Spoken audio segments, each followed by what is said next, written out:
Check the mic and make sure it sound right. And I hope the mic does sound right. We're going to do now the second part of this series of videos that are showing background information on XRP and my interpretation of what's really going on, showing parts of the war that I referenced to between China and the US in the beginning, the two main economies. But of course, in any world war, that would involve the world. And so this will be a continuation of that series of videos that I mentioned. And the purpose is not only to show how timely the videos I've done in the past are, but also to get you to go back there and look at. I don't do double work. But you will see how they seamlessly work together. And if you watch the prior video, the first part of this series, just the introduction and the conclusion were performed contemporaneously during this time period. Every other word was videos done previously. Same goes from here on. I'll see you at the end with a conclusion. The United States has created a Trojan horse, and multiple nations, central banks, private banks, financial institutions are embracing the technology of Ripple, all under the guise of the United States of America's financial structure and legislation is at odds with Ripple, while country after country adopts this new technology into their financial infrastructure. It was Brad Garlinghouse who said that the United States is the only country on the planet that views XRP as a security. But that's the same Brad Garlinghouse that was meeting with Jay Clayton. Jay Clayton meeting with President Trump.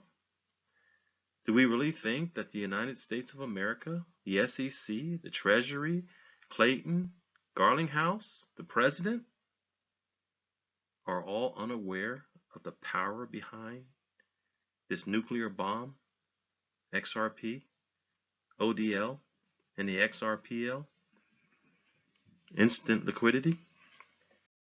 This clip here that said that listing XRP on Coinbase Pro was a good sign that regulatory clarity and mass adoption is on track. Think about that.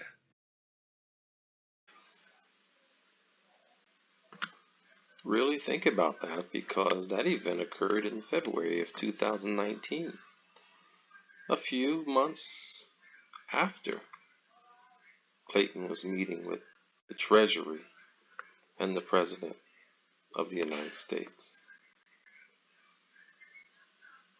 Lower on in this article, it says that the XRP online community has been extremely vocal in their request for Coinbase to list XRP. Does that sound like a deja vu for today's current events? And I am doing this. I have shown you where we are. I have shown you where I was.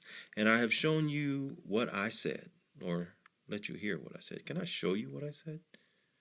I have played what I said. What's the point? There's a scripture that says, do not cast your pearls before swines. They'll trample them in the mud, turn around, and rip you open. I don't consider any of my viewers swine. I throw my pearls in your lap so you can make the most beautiful pearl necklace you can conceive. But if you don't pick up these pearls and start stringing them together, you're never going to have that necklace, and the pearls just may roll away. I don't want those videos to roll away without you going to look at them. And so if you haven't gone backwards on my videos, please go backwards. There's a lot of very useful information. And then it'll give you the foundation going forward. And I won't have to keep repeating myself, because it is progressive in nature, and it's progressive on purpose. Well, it creates a lot of noise. And, we certainly don't want that much noise. Noise. We're just noise. In fact, as I prepared this video, It was almost offensive to the level that we're viewed, meaning the normal consumer, retail investor. We're just noise, and Delete didn't make that term up. That's what we're referred to as noise. And as far as XRP goes, the purpose of this video is to encourage the XRP army out there to don't let them shake you out until you reach your goals.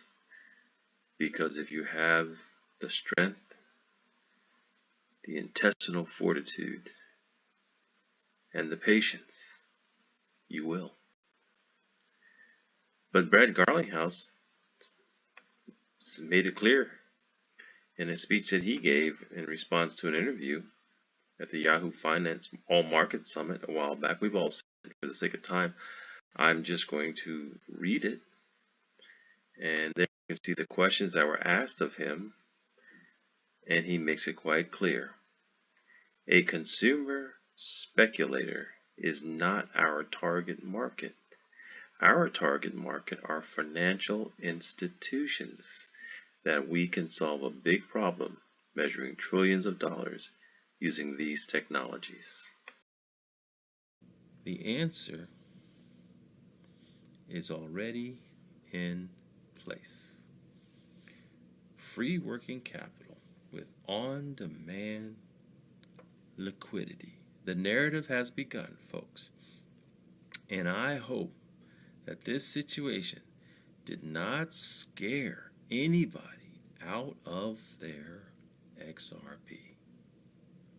Because XRP is the answer to freeing up that capital that's sitting there in them banks with the on-demand liquidity service.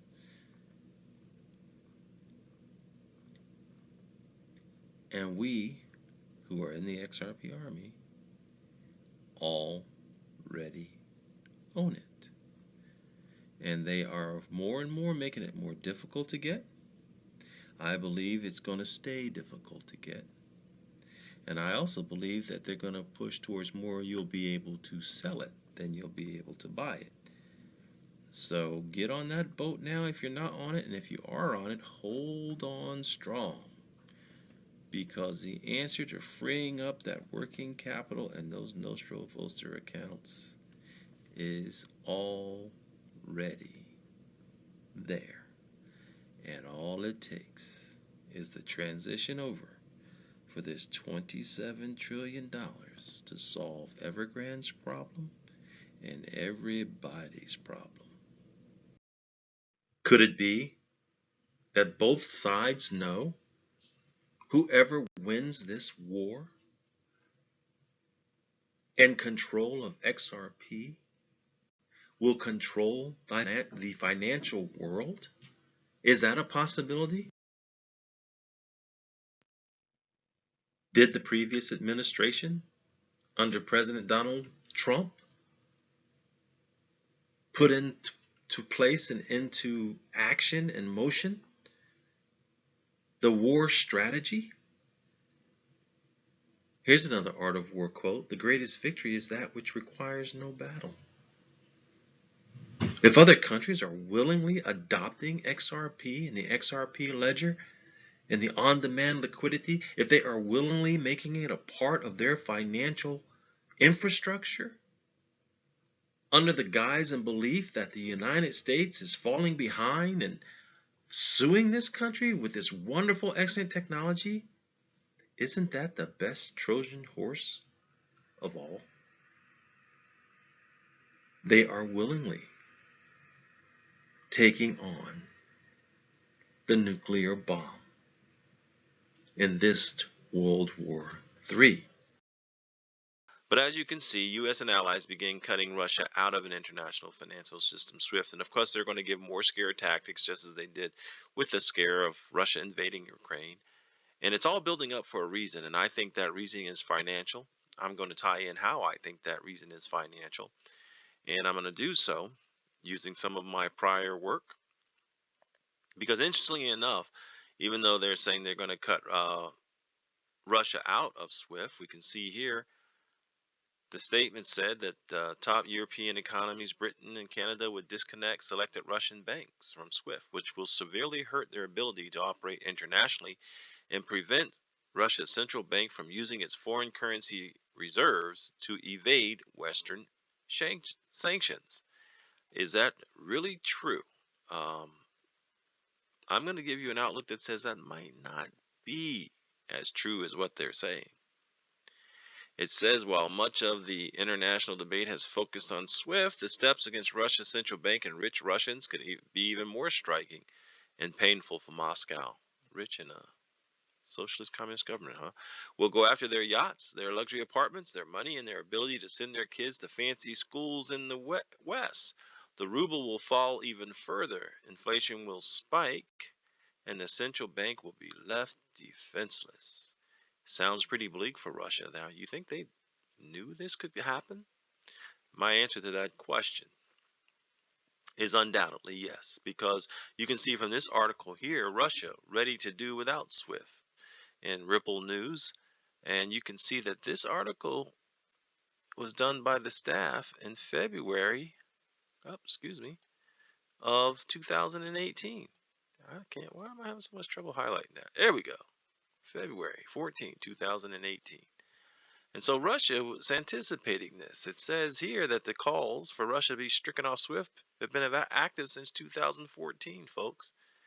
And even back then in 2018, they said in an official statement that if it were to happen, they were prepared for it. How did they prepare for it? Yes. And how about the narrative? If you'll recall, back when Trump was in office, there was a time he visited Russia. He and Vladimir Putin were up on stage. Vladimir Putin decided to take a soccer ball. And he took the soccer ball and he tossed it to Trump and said, "The ball is in your court, President Trump." And Trump tossed the ball over to his wife, Melania.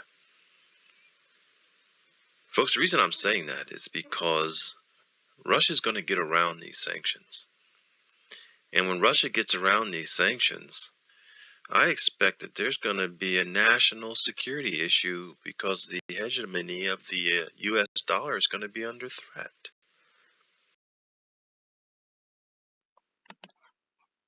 And boom, Putin returns Russia to the gold standard.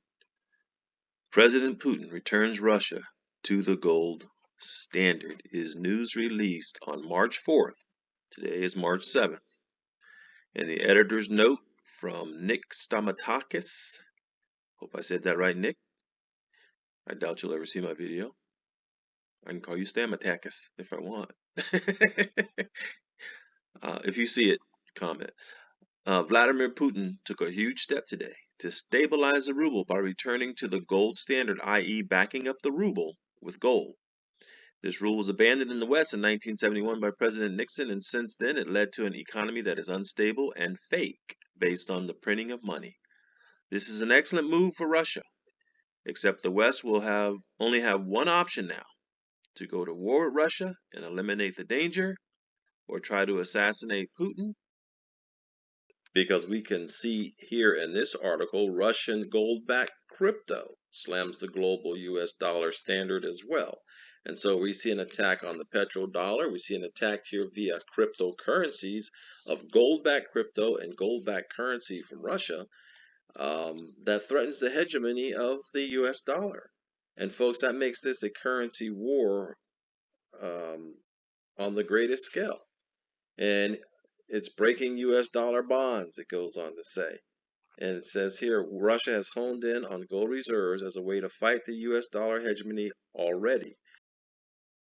However, folks, how many times have I said you can't trade maple leaves for gold leaves?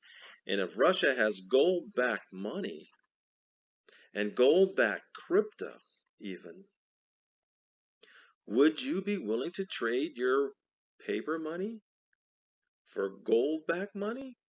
Would you be willing to trade your gold-backed money for paper money? Obviously, it depends on what side of the table you're on. If you have gold-backed money, you're not going to accept paper money. for your gold. You're going to accept gold-backed money for your gold. So is Russia alone? No.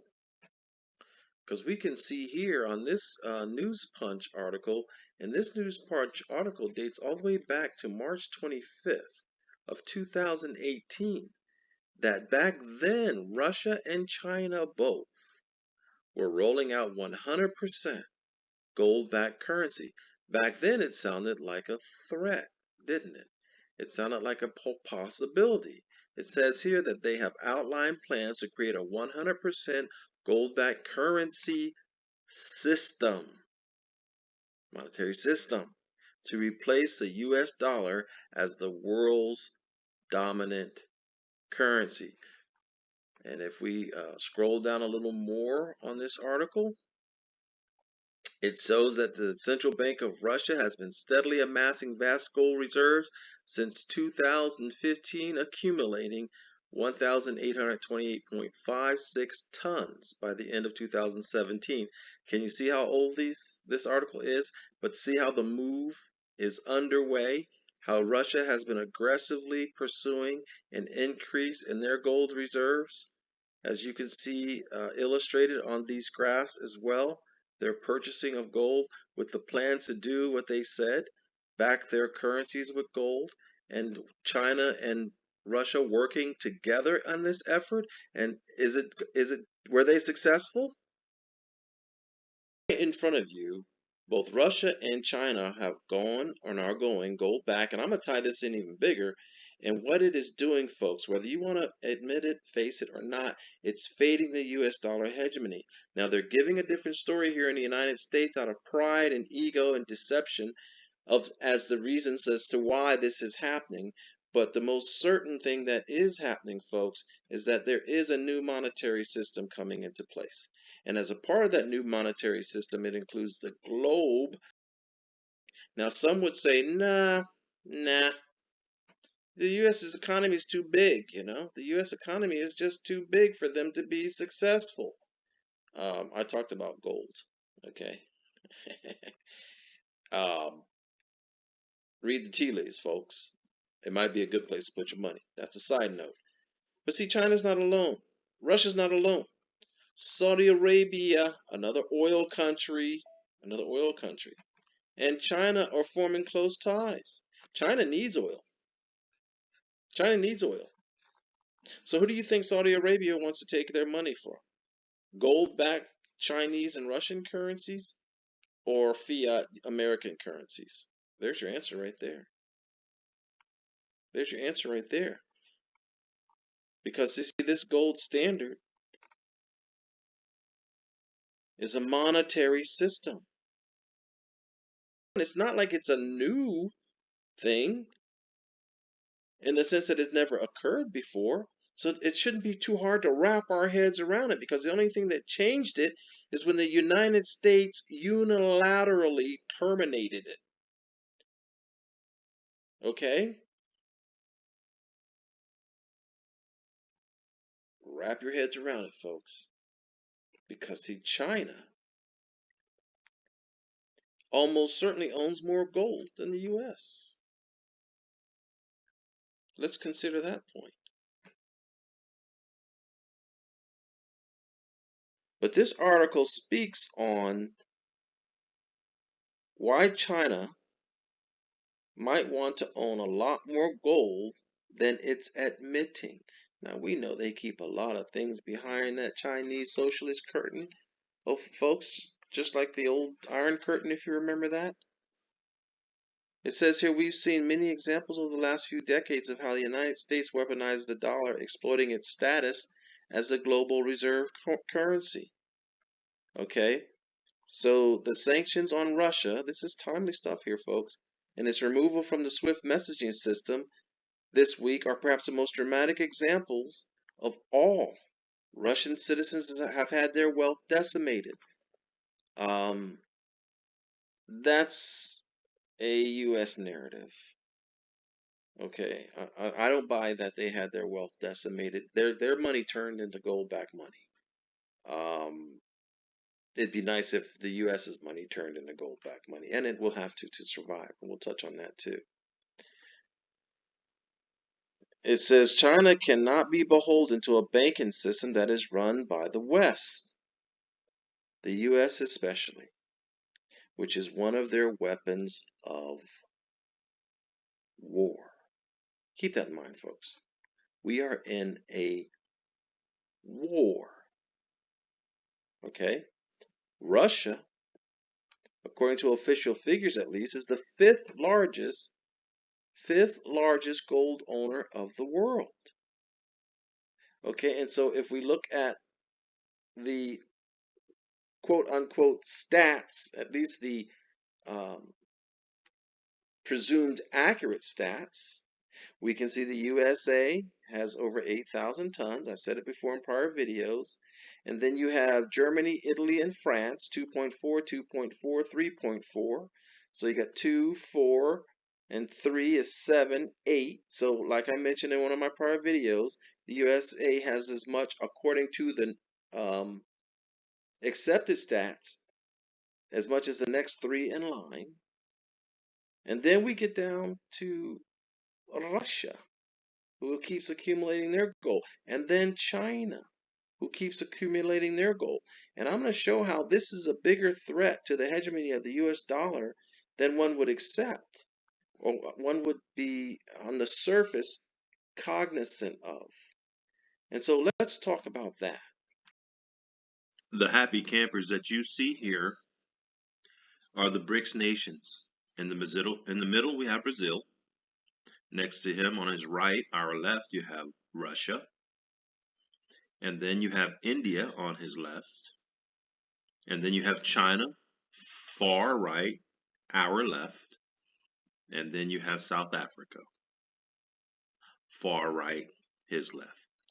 Those are the BRICS nations. And for the sake of time, I can tell you that collectively, when you add up their reported gold reserves, you end up with over 5,000 tons of gold in comparison to the US's reported 8,100 tons. Keeping in mind, too, that South Africa is a gold mining nation. But beyond that, when you look at a list of countries' GDPs, and for the sake of time, I'm going to wrap it up a little more quickly. But you can see the United States estimated GDP by the IMF in the year 2021 was almost 23 trillion dollars. But the thing about it is, when you start adding up the BRICS nations and you add their collective economies together, such as China's $16.86 trillion dollars, and then you go to India's $2.9 trillion dollars, you go to Russia's 1.6, Brazil's 1.6, 4 and 5-ish, and then you go to South Africa's, which was 0.4 something. You actually end up with a greater GDP than the US. You end up in the neighborhood of 23.5. You end up with a formidable foe to a hegemony, to a monopoly, to a dominance. I hope it's all coming together as we end this portion, the second series in this sequence of videos regarding XRP, how Russia played a role, how they did start a war with Russia. They didn't assassinate Putin that we know of, but they certainly started a proxy war through the Ukraine, which is just another farce, because in the end, I should be able to show how it's all an orchestrated dance in the first place. But nonetheless, it is a world war. It is an economic world war for control. They've apparently agreed on some rules of avoiding mass self-destruction. And I guess we can look forward to a time when they're going to start screaming peace and security and peace and prosperity. But it won't be true, and it will be the end. But in the meantime, XRP plays a major role in the establishment of this new monetary system. XRP, I should say, along with Ripple, which plays the most major role. But the purpose is to look behind the scenes, folks, and get out of the narrative. I watch videos of other providers, and I enjoy them, don't get me wrong, but I don't want to join the echoes. So this is something different. This is something new. I hope you like it. I hope you subscribe, and I hope you come back. because there's going to be another one at least following along this line of bringing it all together, but it's only designed to whet your appetite because there's so much more involved in the videos if you go and watch them. The cards will show up as I go along if I can put them in a reasonable common sense place for you to have there, and tag them and watch the videos later. But that's what I got for this second sequence. I'm DK Will. This is DK Will Talk About It, and I've talked about it. Have a wonderful day. Check the mic and make sure it sound right.